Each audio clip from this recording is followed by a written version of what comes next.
Today I want to read to you a letter from www.change.org where more than 8,000 signatures have been collected. Senators and representatives, you have decided to ignore the people you reduced to poverty. The longest unemployed workers did not create this depression, you did. You did this with your failure to regulate the banks, health industry, and corporations. People who were fully employed, paying taxes, and raising families are now paying the price for your negligence. They trusted you to keep something like this from happening. You failed them. Now you are deliberately failing them again. This may be a recession for you, but it's a depression for them. You know this depression will last longer than until March, yet you have no plans to add additional unemployment tiers to keep these people from becoming increasingly destitute. Tens of thousands will begin to lose all financial support on March 14th. You know with full clarity that these benefits are the only money keeping food on their tables.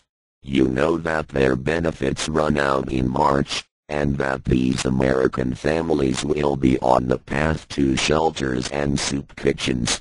And this is not of their making. They're not to blame. You're. And you're about to discount them again by allowing their benefits to end with Tier 4. By the way, don't pride yourself on extending the current benefits for the more recently unemployed, as included in the job bill.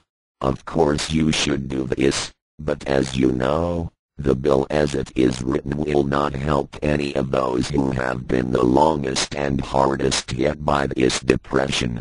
The job bill only half addresses the unemployed, and 50% is an F. Please make sure that the only choice for Americans who want to work is either a job or unemployment benefits. Don't end benefits until there are jobs for them. As of now, there is only one job for every 8 unemployed workers. Take care of these victims. Add a Tier 5. Now on a personal note. Last week there were first-time claims for unemployment raised over 480,000.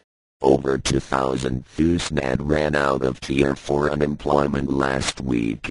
The argument that was made was, why didn't you get a job to keep your food and your home? Well, dumbass, where are those jobs? Now our government officials claim we unemployed really don't want to work but just collect unemployment. So if I understand them correctly, 480,000 workers decided to open claims just to sit on their asses for the unemployment. No, I think not. It clearly shows that the situation is not getting better, but they in the government play head games with you with the numbers and cry out on the hill that we are lazy. Our president and his wife are traveling around the world paid by taxpayers' money, or is it? Every time there is a vote to extend unemployment, the first argument is, how is it going to be paid? Well, who's paying for those trips around the world? Congress is working on the 2011 budget loaded with pork, and that will increase the budget as well, and that will pass, you bet. However, no mentioning of who's going to pay for that, but just to pass it so they will have their special government in business while lining their pockets with money, while the unemployed will be searching for the next soup line.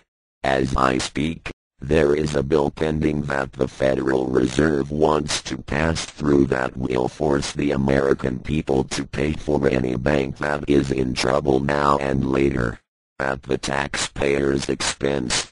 But they will play games with the unemployed. They are more interested in bailouts for the banks but forget about the unemployed. Banks create business and money profits for the government, but the unemployed doesn't create a turnaround in profit back to the government. See the connection as to who is really important here. Maybe that explains why the question always comes up, who's going to pay for this? In other words, what's in it for me? How can I line my pockets with deals and lots of kickbacks?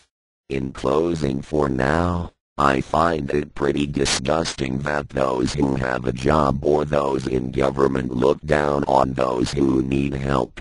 It's far too easy to claim, why should my tax money support them, or you guys are just plain lazy and are looking for a handout.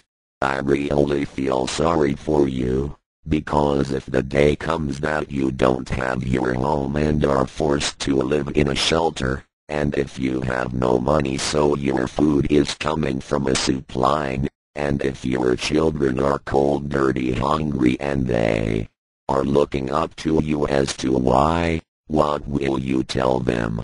Oh, I'm lazy. I'm so lazy that I want you to suffer. Is that going to be your answer to them? What will you tell them? I'm sorry, I'm doing my best for you, but there is very little out there. I see there are no more good Samaritans out there anymore. The only thing I see and hear is that only what's in it for me. I don't care about you. Will you feel the same if you were in that situation?